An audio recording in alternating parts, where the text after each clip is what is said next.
السلام عليكم ورحمة الله. الحمد لله نحمده ونستعينه ونستغفره ونعوذ بالله من شرور أنفسنا ومن سيئات أعمالنا. من يهده الله فلا مضل له ومن يضلل فلا هادي له. أشهد أن لا إله إلا الله وحده لا شريك له وأشهد أن محمدا عبده ورسوله. أما بعد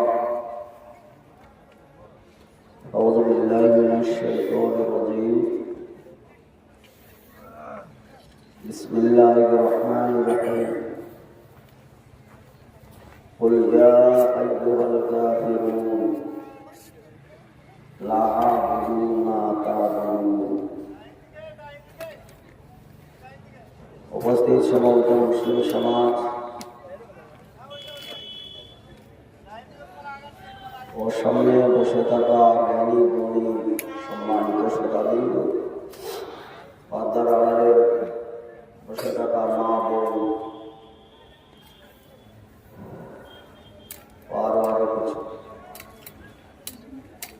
সমস্ত প্রশংসা সে আল্লাহ আল্লাহ রাব্বুল আলামিনের মেহেরবানি। আমরা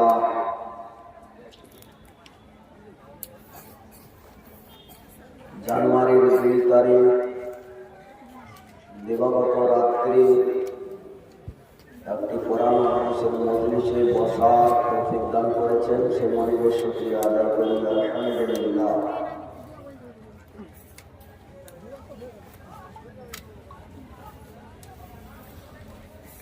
খবর জানায় দরুদ ও সালাম বর্ষিত হোক মুহাম্মদ রাসূলুল্লাহ সাল্লাল্লাহু আলাইহি ওয়াসাল্লামের প্রতি। আল্লাহুম্মা সাল্লি আলাইহি আল্লাহুম্মা বারিক আলাইহি। জালসার ডেটটা ছিল 2 তারিখ, বক্তব্য রাখতে শুরু করলাম 3 তারিখ। তারিখটাই চেঞ্জ হয়ে গেছে, তো বক্তব্য চেঞ্জ হওয়াটাই স্বাভাবিক। যেহেতু 2 তারিখের শ্রোতা যারা ছিল তাদেরকে 3 তারিখে বসে থাকার কথা না। জালসাটাই তো 2 তারিখ, 3 তারিখের শ্রোতা কোথায় পাওয়া যাবে?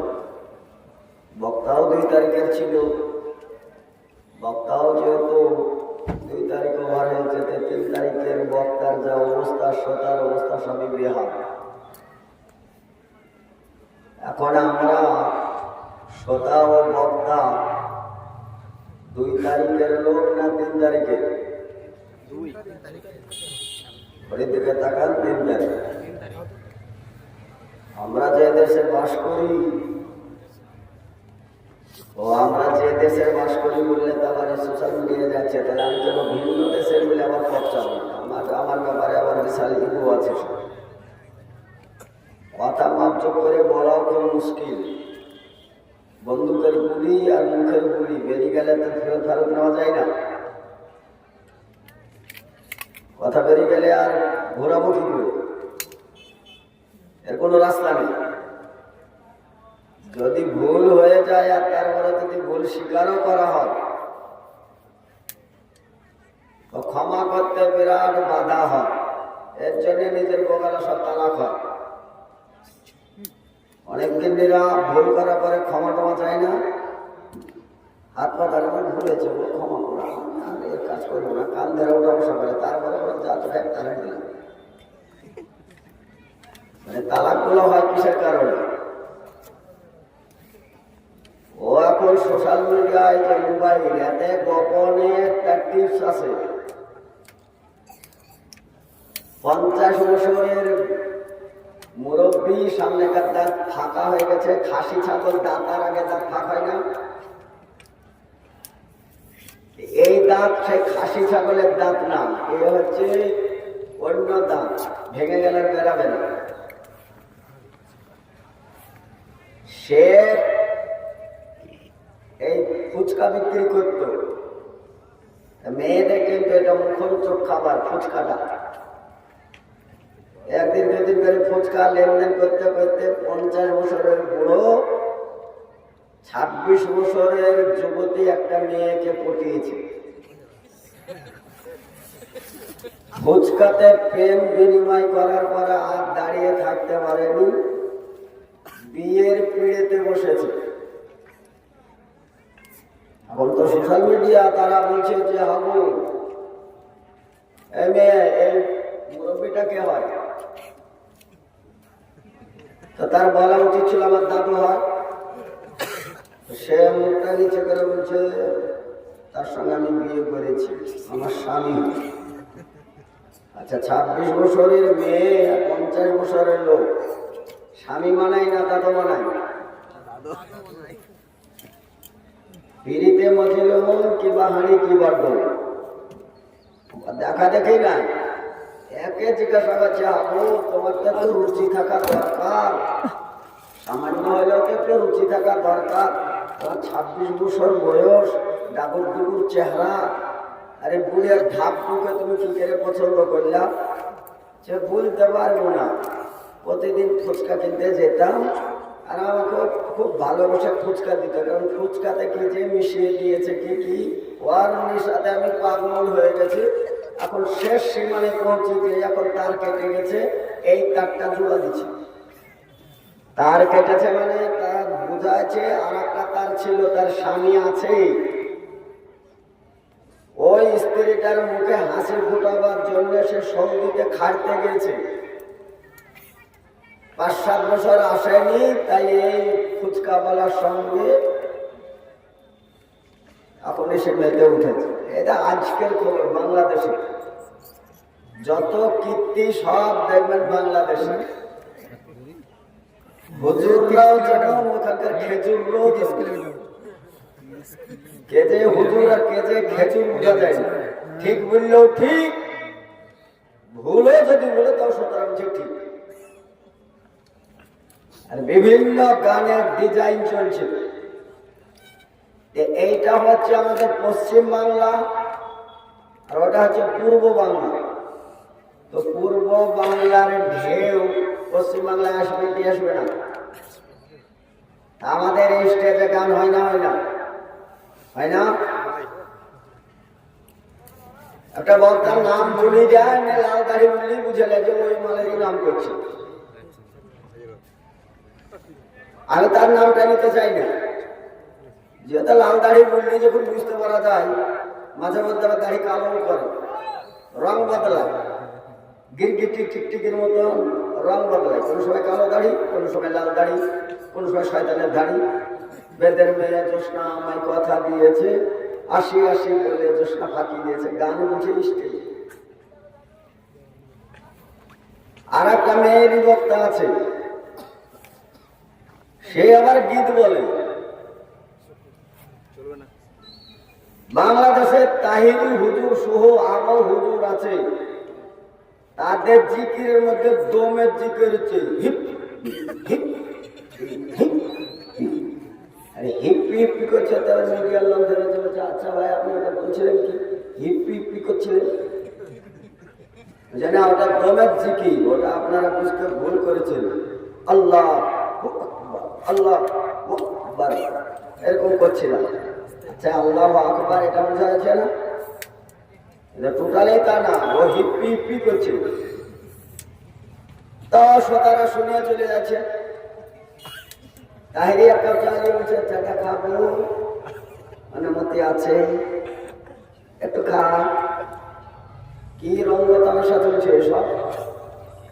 ওরা পূর্ব বাংলায় চলছিল, এখন পশ্চিম বাংলায় চলছে। আর বক্তারা তো এখন পল্লী গীত চালাচ্ছে। এক বক্তা বলছে সব সখীকে পার করিব নিব আনায় আনায়, তোমায় সখী পার করিব নিব কানের সোনা সখী গো।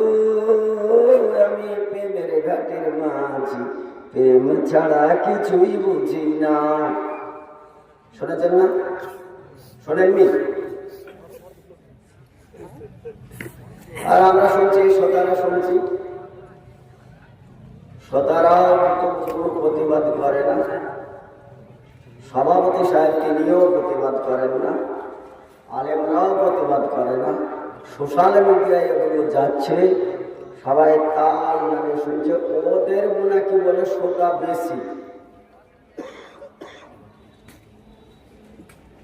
এই জালসাগুলো এখন রঙ্গ তামাশা হয়ে দাঁড়িয়েছে। যাদেরকে খুব বাজছে, সবাই কাছে ভালো লাগবে না এটা, যে তাদের প্রতিবাদ করেছি, তারা ঘুরে বলছে ও সালাফির ভাষা খুব খারাপ। আমার ভাষাটা খারাপ, খারাপ জায়গায় থাক। তোমার ভালো ভাষা তো গান কেন শুনছো? গান শোনা আজকে হারাম শুনছেন না আগে থেকে হারাম? বলেন, আগে থেকে হারাম না? যে জিনিস হারাম তার নকলটাও হারাম হবে না? হবে না? আসলটা হারাম হলে নকল হারাম হবে না? শুয়োরের গোশ খাওয়া মুসলমানের জন্য হারাম। যদি বলে গোস্ত খাচ্ছি না, একটু চর্বি খাই, খাওয়া যাবে? মাথার মগজটা একটু খাই। যেটা হারাম তার মগজও হারাম, তার কলজেও হারাম, তার ফসকেও হারাম। হারাম থেকে কোনোদিন হালাল হয় না। কোন বনেরই পাখি তুমি গো, ও কোন বনে থাকো। গান কেন শুনছ? ফলে এগুলো বক্তা চয়েস করে নিয়ে আসে স্টেজে, আমরা শুনি আর বলে ওদের মেয়েও শ্রোতা বেশি হয়, ছেলেও শ্রোতা বেশি হয়। আর আমাদের মাদ্রাসার সেক্রেটারি সভাপতি এরা বলে ওকে নিয়ে আয়, লোকজন বেশি হয়। হারামে কোনোদিন বরকত আছে? কুকুরের বাচ্চা তো 4-5টা করে হয়, কটা দেখতে পাওয়া যায়? গরুর বাচ্চায় একটাই হয়। সারা জীবন গরুর গোশ খেয়েই যাচ্ছি আমরা, তাই না? হালালের উপর বরকত আছে। আমি এই বাহ্যিকেই দেখি এই কমা কমা বক্তা আমাদের মতো এগুলোকে ধরে ধরে নিয়ে আসে। বাহ্যের উপর অনেক এফেক্ট করে। শুধু এক ঘেরে বক্তা নিয়ে এসে আমার ফাইজি আসে সারাবি, এই এরা ছাড়া আর ভালো বক্তা নেই। ভালো বক্তারা কি করে? হালুয়া রান্না করে আপনাদের মুখে তুলে দেয়। ভালো বক্তা এসে কি করবে বলেন? ভালো বক্তা এসে কি করবে? আনারুল হক ফাইজির চাইতে ভালো বলার মতন তো আমি পশ্চিম বাংলায় ভালো মন্দির দেখতে পাচ্ছি। রেফারেন্স দিয়ে কথা বলে, হাদিসগুলো কথা বলে, ফালতু কথা বলে না, সময় নষ্ট করে না, শ্রোতা আছে না আছে সেটাও দেখে না। মাগরিবের পরে আসলো, 10টা থাকলো তো 10টা, 5টা থাকলো থাকলো, না থাকলো না থাকলো, ও কোনো দিকে তাকায়। এখানেও ভালো লোকটাকে বাদ দিয়েছে, দেওয়ার পরে আর এক বক্তায় যে জর্দা গুল এইসব বিষয় নিয়ে আলোচনা করতে যে তারপর ধরা খেল। দেখেন না সোশ্যাল মিডিয়ায়? ফলে আলেমদেরকে নিয়ে কোরআন হাদিসের কিছু আলোচনা শুনেন, কিছু আলোচনা মানেন, এহকালও কল্যাণ হবে, পরকালও কল্যাণ হবে। সেহেতু জালসার দুরবস্থা। আমি এখন এই মুহূর্তে বক্তব্য রাখবো, তার ভাষা হারিয়ে ফেলেছি। কি বক্তব্য রাখবো আর কোন পয়েন্টে যাব, বক্তার ভাষা হারিয়েছে এই কারণে যে কিছুক্ষণ হলেও আমি বক্তব্য আমার পূর্বের বক্তার বক্তব্য শুনছিলাম, এখানে বসে বসে শুনছিলাম। তিনি একটা বয়ানে বলছেন, বিবাহ করার সময় যে মেয়েটাকে বিবাহ করবেন তার মার চরিত্র কেমন দেখবেন,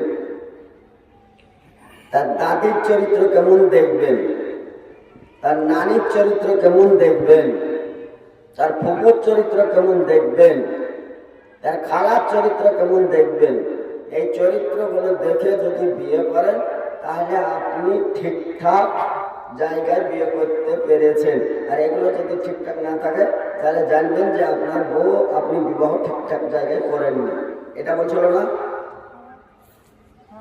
এই মেয়ে কোথায় খুঁজে পাওয়া যাবে বলে? আমি বিয়ে করবো আর একটা আছে আছে থাক, সেটা তো আমি সমস্যা না। আর খাবারও তো এখন আর অভাব নেই। এই তো আজকে টাকা যদি নাও নিয়ে যায় তাও 1.5 বউ পোষা যাবে। তো একটা বউ পুষবো তো কি হবে, আর একটা বিয়ে করবো। এরকম মেয়ে পাওয়া যাবে তার মা ভালো, তার মা ভালো, মায়ের মানি না। আমার বউর মা ভালো, তার মা ভালো, দাদি ভালো, খালা ভালো, ফুপু ভালো। এইরকম মেয়ে যদি শাহবাজপুর পাকুটা পাকুড়ের মধ্যে পাওয়া যায়, আল্লাহর কসম আমি পকর থেকে নগদ মোহরনা মিটি দিয়ে বিয়ে করব।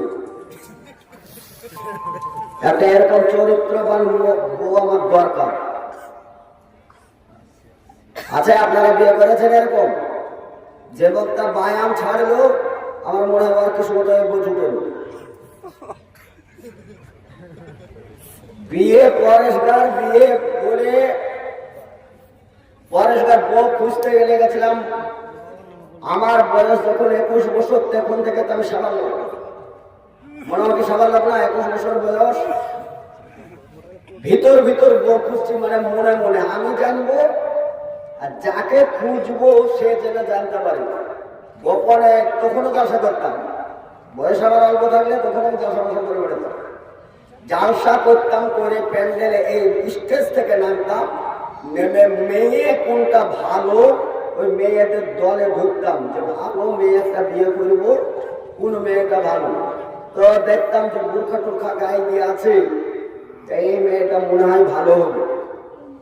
পরে খোঁজ খবর নিয়ে পাশের বাড়ির লোককে দেখতাম, তো বুর্খা গায়ে দেওয়া মেয়েটার সাথে উদাম হয়ে বেড়াতো ওই মেয়েটার চরিত্র ভালো। 2-1 জায়গায় রিপোর্ট নিলাম,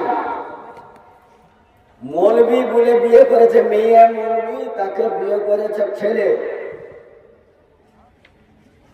তো শ্বশুর মশাইয়ের কাপড়টা কেচে দেওয়া দিয়েও বলাই অপরাধ, বলছে এটা বুখারীর হাদিসে তো নাই, শ্বশুরের কাপড় কেচে দিতে হবে।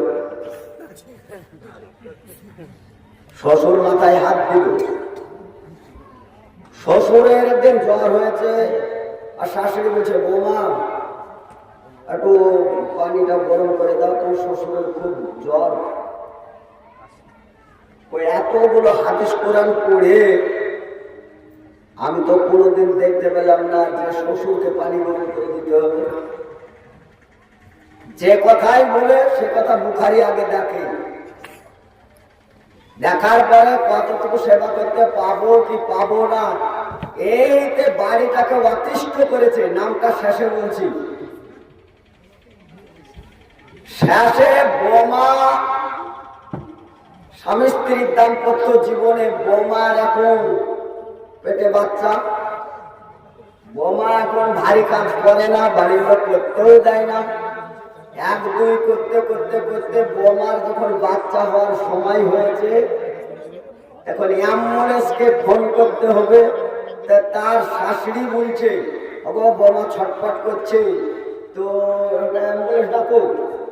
কিন্তু সেই লোকও কিন্তু বড় আলেম, সে বলছে কই বুখারী খুঁজে তো আমি দেখতে পেলাম না যে অ্যাম্বুলেন্স শ্বশুরকে ডাকতে হবে।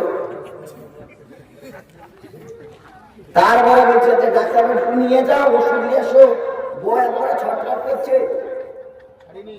বলছে কই আমি বুখারী খুঁজে তো দেখতে পেলাম না, বউ ছটফট করলে আমাকে ওষুধ নিয়ে আসতে হবে।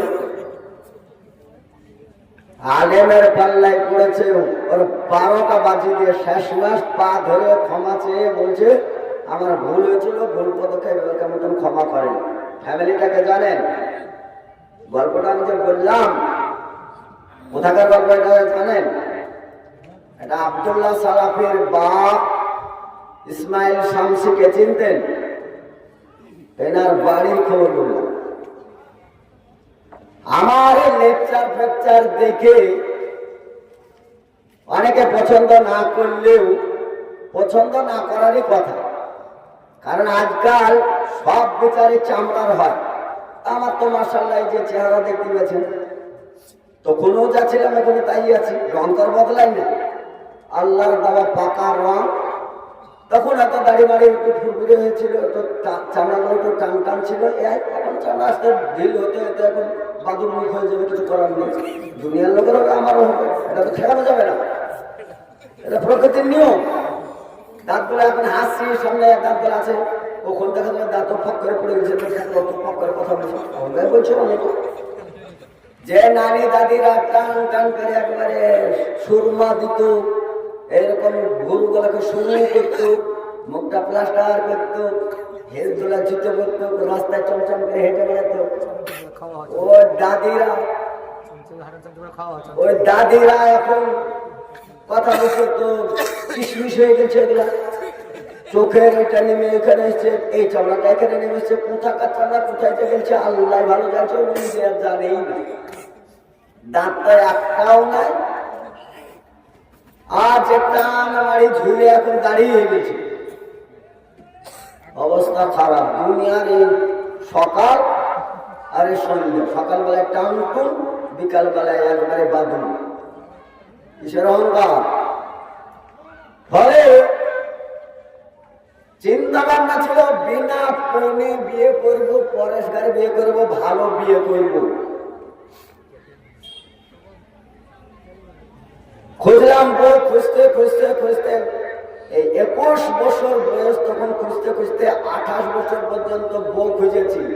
এই যে মৌলভী সাহেব আজ করলো, ভালো ফ্যামিলি খুঁজতে খুঁজতে খুঁজতে বয়স এদিকে যত দৌড়ছে, আমিও বুড়ো হয়ে গেছি। আর কদিন পরে জামাই আর পছন্দ হবে না, এমনিতেই পছন্দ হয়নি। শাশুড়িকে পছন্দ করে তো যাকে বিয়ে করবো সে করে না, যে পছন্দ কাজ যাহাই করে তাকে পছন্দ করেছে, তো তার মা পছন্দ করে না। ছা পছন্দ করে কোনো সময়, তো তার মা করে না, কোনো সময় তার মা করে, তো তার ছা করে না। বিয়ে হবে এমন রূপ এসছে, কাল মুখে বাদুড়ের মতো মুখ, বিয়ে করলে তুই করগা, মানে ওর মাকে বলেছে মেয়েকে, মানে আমার মুখটা কাল মুখ, বাদুড়ের মতন মুখ, আমাকে বিয়ে করবে না। আর মাকে সরাসরি বলেছে, বেশি ঘানা ঘানা করিস না, বিয়ে করলে তুই করবা, ও বাদুড়কে বিয়ে করবো না, কাল মুখিয়ে ও বিয়ে করবে। এটা আবেগ। তারপরে দেখা গেল এই বিয়ে হলো না, হতো না হয় না হয় করতে করতে আব্দুল্লাহ সালামি ছিলেন তো, বেঁচে আছেন, তিনি আমার এই ঘটনা কিছুই জানেন না, এই সম্বন্ধে ধারণাও নেই।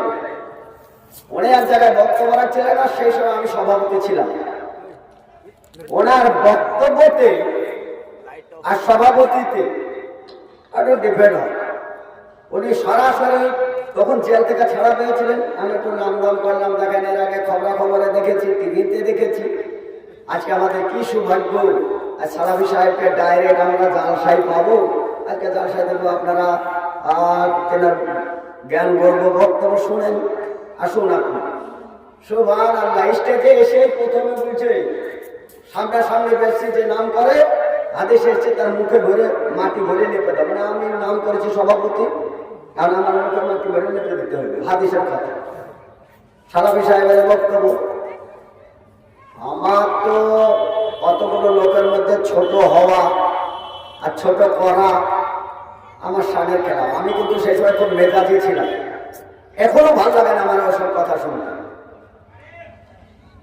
তা আমি, উনি যখন বক্তব্য দিয়ে ঘরে আসলেন, তখন আমি কাগজটা নিলাম, নিয়ে আমি বলছি, আচ্ছা মৌলানা, এই সভাপতি কে আছে এটা আপনি দেখেছিলেন?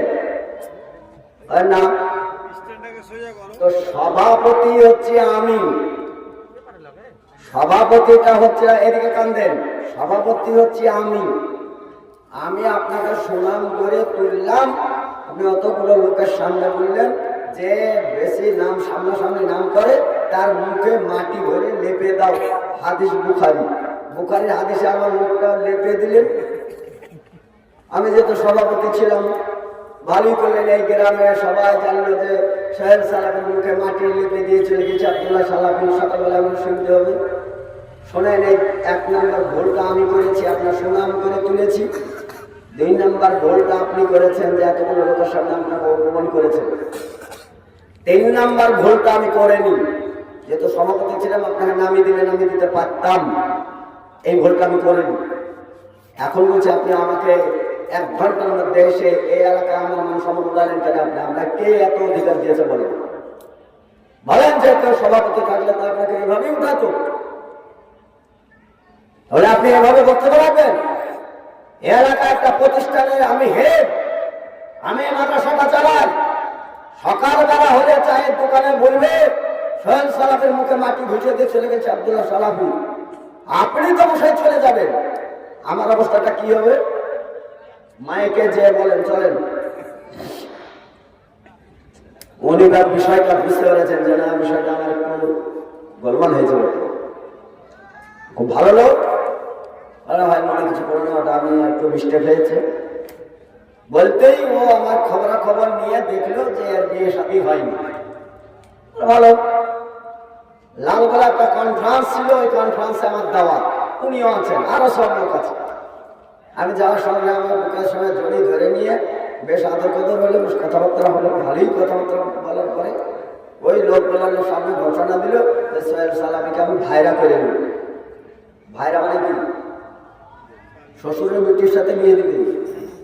তাহলে ভাইরা আমিও বড় গলা করে বললাম আলহামদুলিল্লাহ,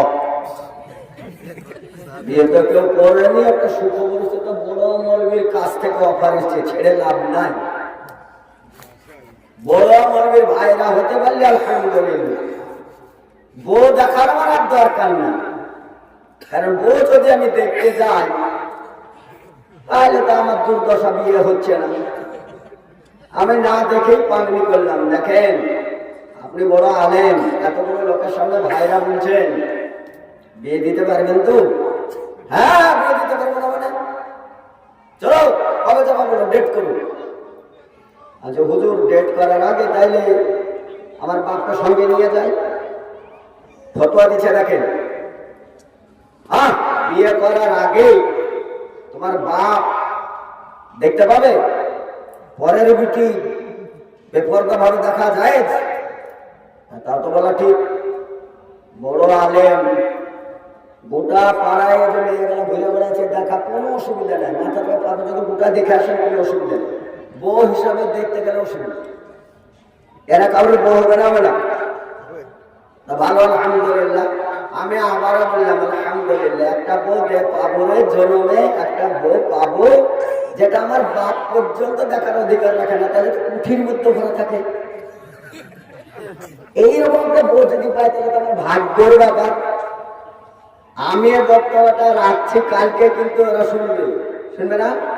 এই যে মোবাইলে ছাড়বে তো, এগুলাই ট্যাপ করে ছাড়বে, ওরাই শুনবে। হ্যাঁ সারা সাহেব তো বেঁচেই আছে। আমি বিয়ে করতে যাবো তো আমি, তাহলে তো আমার বাপ যখন যেতে পারছে না, তাহলে তো একটা সাক্ষী লাগবে। ডিঙ্গেল দেবগ্রাম, আপনার গহরা পাতা, ওই ছেলেটার নাম হচ্ছে ইসরাফিল, দাওয়াতের কাজ করে।